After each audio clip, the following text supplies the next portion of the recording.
chez Abdou Ndao, ça vient de qui?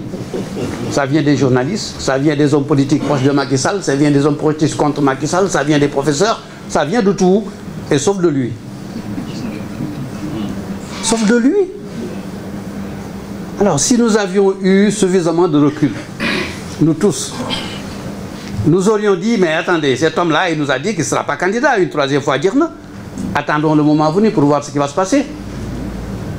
Mais à l'heure actuelle, le président de la France, M. Emmanuel Macron, il vient d'être élu pour 5 ans, 2022, plus 5, ça fait 27. Est-ce qu'il y a un débat sur une candidature 2027? Mais il vit sa présidence et puis en 2027, on verra. M. Joe Biden, il vient d'être élu. Quel débat il y a aux États-Unis sur la future candidature de Joe Biden? Mais personne. Et pourquoi au Sénégal, quelqu'un est élu pour 5 ans? La Constitution dit, vous ne pouvez pas être réélu. Il l'a dit lui-même. Il vit, il travaille pour tout le monde. On passe notre temps à parler de lui et à parler de sa candidature. Les professeurs s'entre-déchirent, chacun élabore ses thèses. Interrogeons-nous sur nous-mêmes.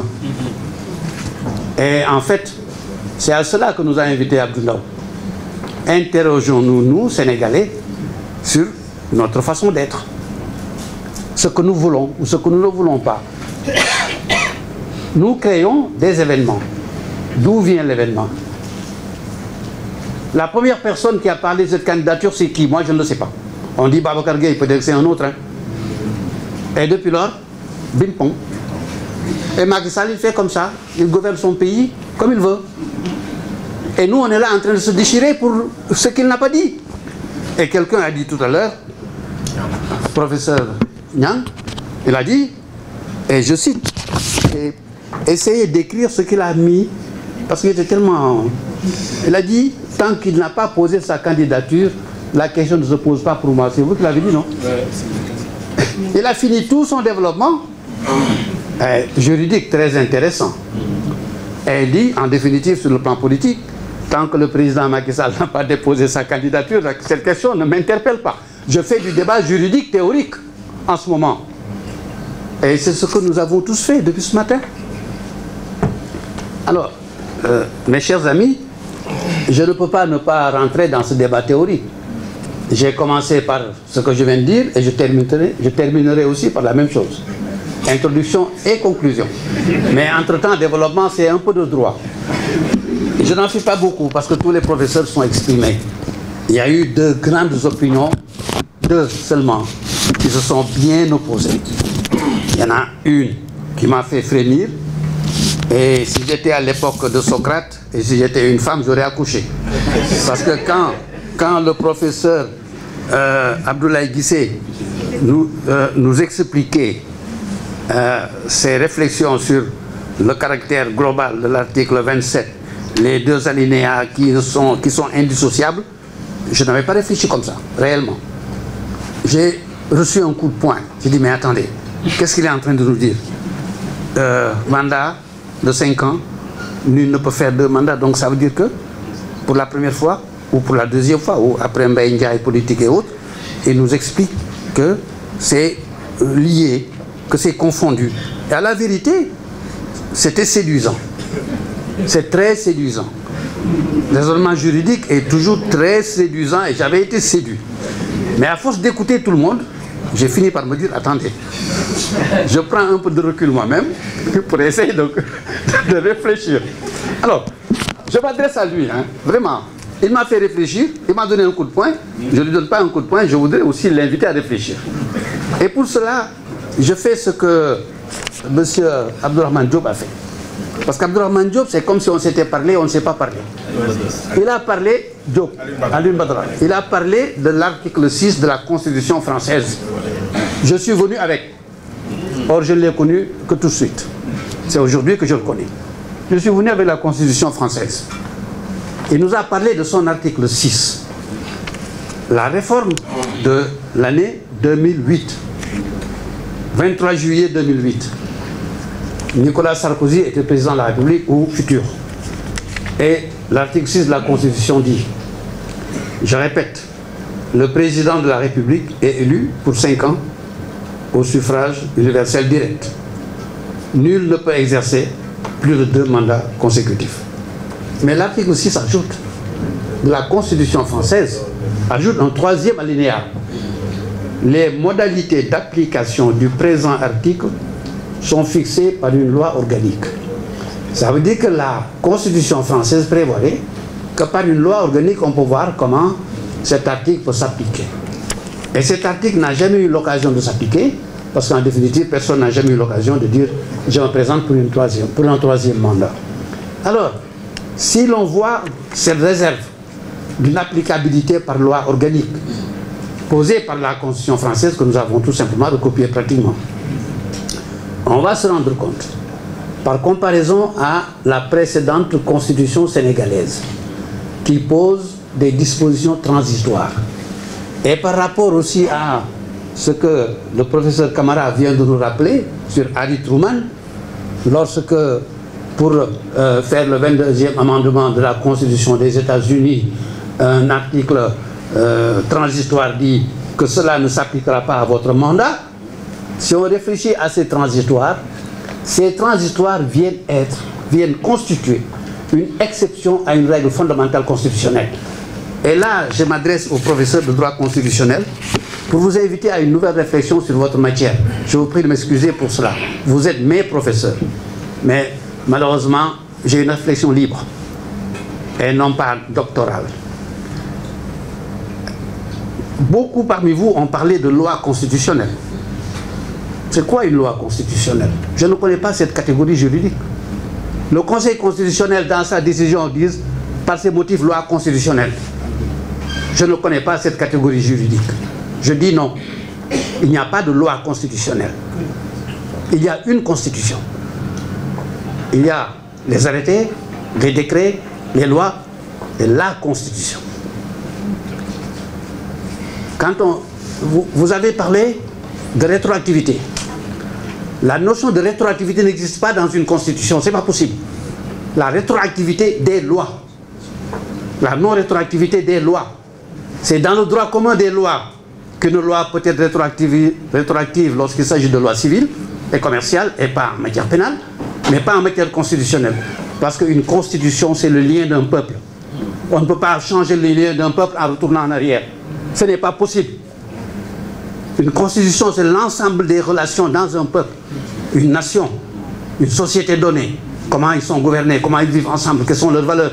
Comment peut-on prendre en 2027 une nouvelle réglementation de notre vie commune et ramener cette réglementation en 2002? C'est comme si nous tous devions mourir et revenir sur Terre en 1950. Une constitution n'obéit pas aux règles que vous avez pratiquement tous enseignées et répétées aujourd'hui. Rétroactivité des lois, on ne peut pas envisager une constitution sous l'angle d'une rétroactivité. La rétroactivité ne s'applique aux lois et pas à la constitution, qui n'est pas une loi.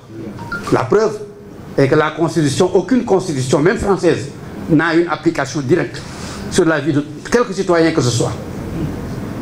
Seules les lois s'appliquent à ma vie, à ce bâtiment où nous sommes. Une constitution ne s'applique pas à ce bâtiment. La constitution pose le principe de la propriété qu'on ne peut prendre que contre indemnité, sous forme de principe. Mais ce qui fait cette propriété relève de la loi et pas de la Constitution. Donc les notions de rétroactivité, de loi constitutionnelle, à mon avis, c'est de fausses notions et de fausses applications. Une Constitution est l'ensemble des normes qui gouvernent les principes fondamentaux de la société des hommes à laquelle nous appartenons. On ne peut pas prendre une règle et revenir en arrière. Et à partir de là, la Constitution, par définition, est d'application immédiate à toutes les situations en cours. Le président de la République fait ceci, le Parlement est cela, immédiatement. Maintenant, si on ne veut pas que l'immédiateté détruise des situations, on fait comme pour Harry Truman, amendement 22, ça ne s'applique pas à vous. Hein. On fait comme Abdoulaye Wade l'avait fait, ça s'applique au mandat en cours. On fait comme tel le fait, comme la France a voulu le faire, en disant nous allons prendre des décrets d'application, des lois organiques d'application. Alors, à partir de là, où la Constitution sénégalaise est d'application immédiate, automatique, d'ordre public, Cette constitution s'applique au mandat en cours. Et le mandat en cours était de 7 ans. Cette constitution s'applique à ce mandat. Et donc, le second mandat qui arrive de 5 ans vient compléter les 2 mandats qui bloquent la possibilité du président de la République de se représenter. Je pense qu'il faut, à mon avis, partir d'une nouvelle définition d'une constitution. Nous regardons notre constitution comme une loi. Tout le monde dit loi organique, loi constitutionnelle, le Conseil constitutionnel qui commet des erreurs. Parce que le Conseil constitutionnel est composé de qui? Je regrette de le dire.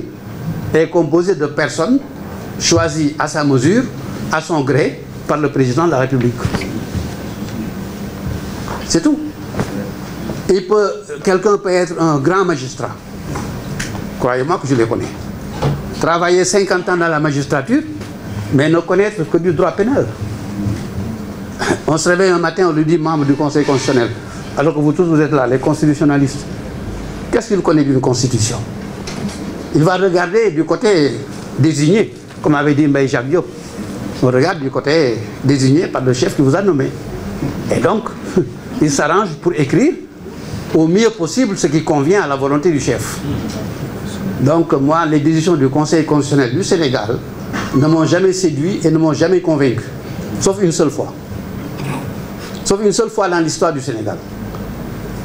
Aucune personne parmi vous ne m'apportera une décision du Conseil constitutionnel du Sénégal depuis qu'il a été installé en 1992 qui soit contraire aux volontés politiques du chef d'État. Personne.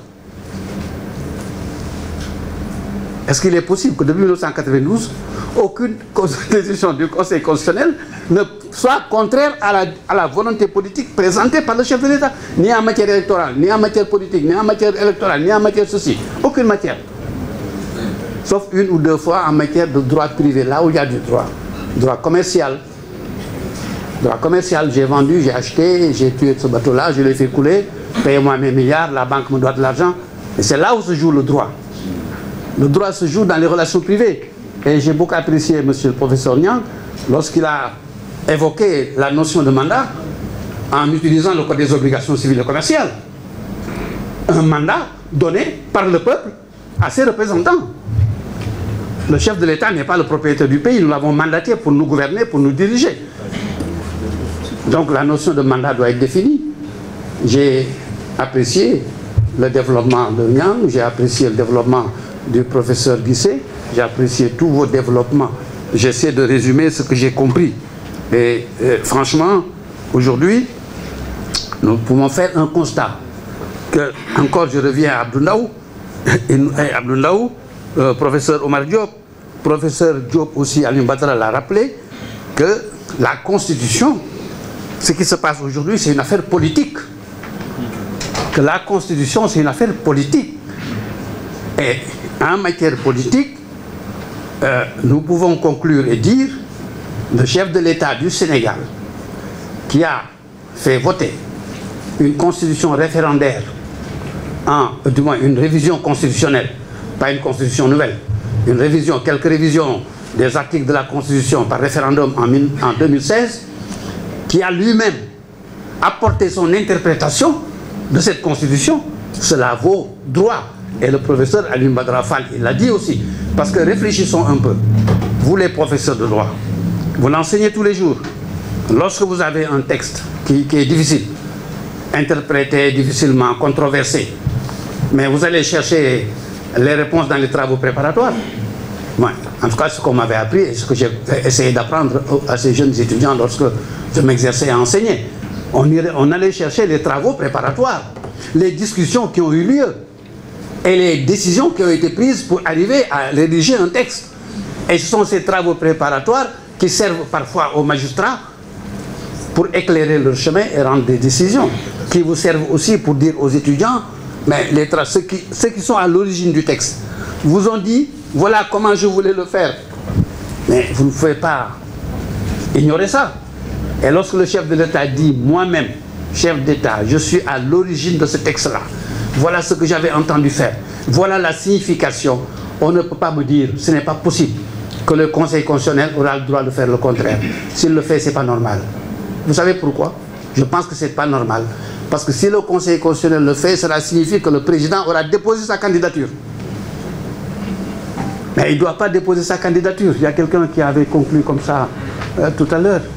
Si le chef de l'État du Sénégal va déposer sa candidature devant le Conseil constitutionnel, ça veut dire qu'il a renié tout ce qu'il a dit, tout ce qui s'est passé, tout le droit du Sénégal et tous les droits du peuple sénégalais à croire en leur avenir qu'on peut confier à des hommes qui vont faire respecter tout.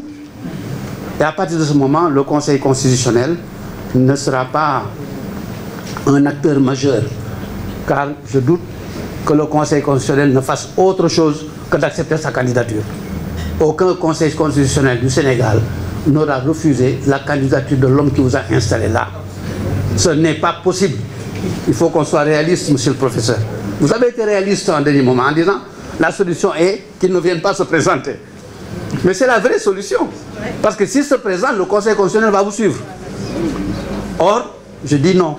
Cette décision ne fera pas autorité. Ni morale, ni éthique, ni juridique. C'est mon point de vue.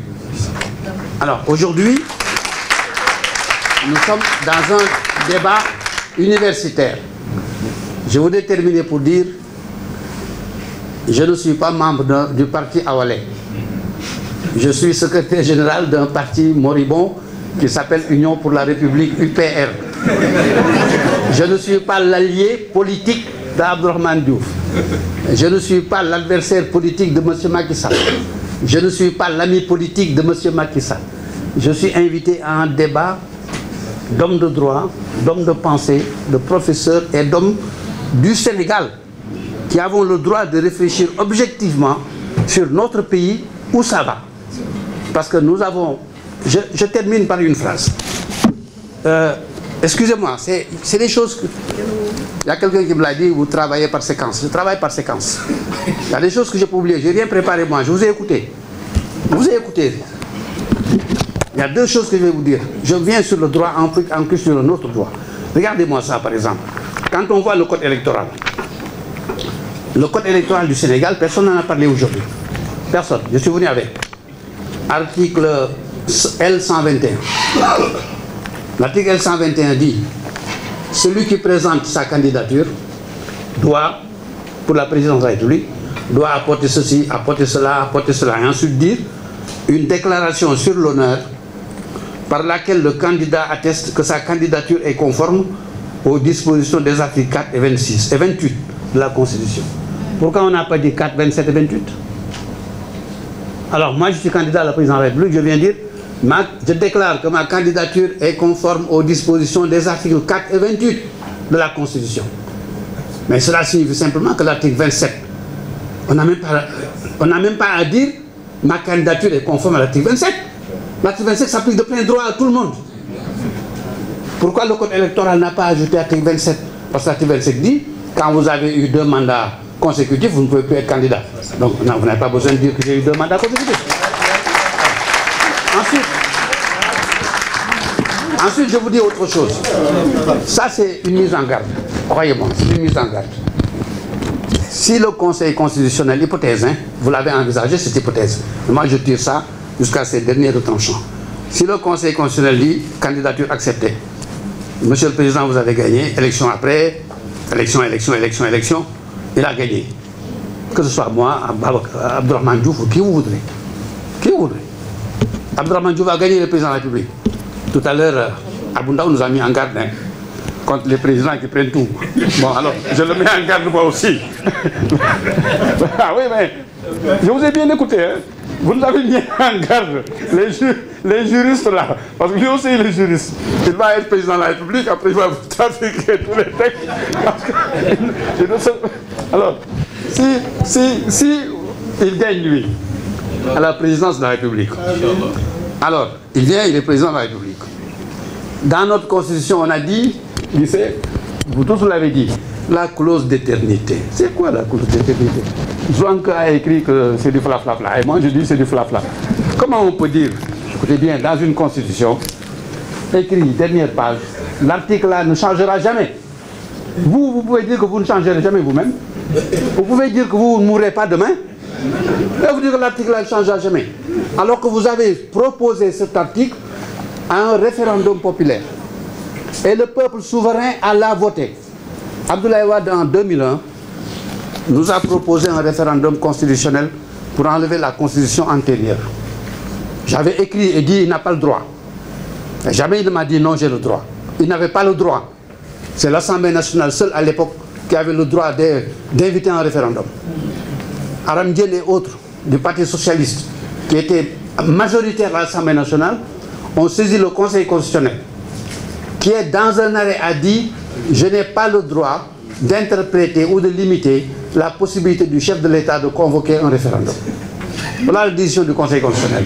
Et si demain le président de la République nous dit, notre président, je me réfère à ce précédent, je convoque un référendum par décret. Son Conseil constitutionnel qu'il aura nommé lui dans le texte qui existe, ses amis là seront tous membres du Conseil constitutionnel ou magistrats référendaires. Alors en ce moment-là, le Conseil constitutionnel dira je ne peux rien faire, allez au référendum. Mais comme il est en période de grâce, le peuple vote pour lui. Mais tout le monde va lui voter sa constitution. Alors le peuple qui a mis ça, ne peut-il pas le changer, messieurs les professeurs? La clause de d'éternité est un faux débat.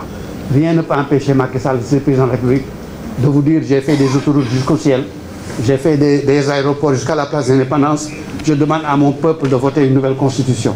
Et si le peuple le vote, vous n'y pourrez rien du tout. C'est le peuple souverain. Alors, je mets en garde entre la théorie et la réalité que nous vivons, nous, hommes politiques actifs dans le monde des affaires politiques. Donc, il faut que nous fassions attention. La seule question est là. Vous l'avez montré ici. Le président de la République, travaux préparatoires, autorité qui a expliqué, ne peut pas exercer un troisième mandat au Sénégal. S'il présente une candidature, il aura eu tort de le faire. Si le Conseil constitutionnel décide que oui, à mon avis, ce Conseil, comme d'habitude, aura eu tort aussi de le faire. Notre nation ne dépend pas d'un homme et ne devra jamais dépendre d'un homme, quel qu'il soit. Si vous voulez des histoires dans l'humanité, j'ai écrit mes mémoires. Tome 1, excusez-moi, je termine par ça un peu sur moi. Tome 1, j'ai raconté que quand j'étais ministre, je suis allé apprendre l'allemand pendant 45 jours à l'Institut Goethe, à Munich. Après, je reviens, j'étais invité en Autriche pendant 15 jours. Et là-bas, c'est le président autrichien qui m'a reçu. On était dans son palais, il était très bien avec moi. Quand je suis sorti, le ministre qui m'accompagnait m'a dit, vous savez cet homme-là, il est chef de parti, il a été élu président de la République, il est resté 2 ans président de la République fédérale autrichienne, il a eu 2 mandats. Et ce sont ses adversaires politiques qui ont fait une délégation pour lui dire, nous avons des partis opposés au vôtre, mais vous êtes un président tellement bien que, s'il vous plaît, laissez-nous proposer une modification constitutionnelle pour que vous fassiez un 3e mandat. Quel Africain aurait refusé? Dites-moi. Abdourahmane peut-être. Alors, peut-être. J'espère que lui refusera. Mais lui, il a dit, écoutez, un homme ne peut pas être au-dessus de son peuple et de ses institutions. Laissez-moi partir. Il s'appelle Victor Kirchschläger. La photo qu'il m'avait remise, sa photo, dédicacée, wallahi, sur la vie de mes enfants, depuis 1985, j'ai passé de bureau à bureau, c'est toujours la seule photo d'homme d'État qui est dans mon bureau, depuis cette date-là. Parce qu'il m'a montré simplement la vanité de la permanence. L'homme doit savoir accompagner son peuple, passer son temps et laisser ses enfants et les autres continuer. On ne peut pas dire que je suis le meilleur sur la terre, ce n'est pas possible.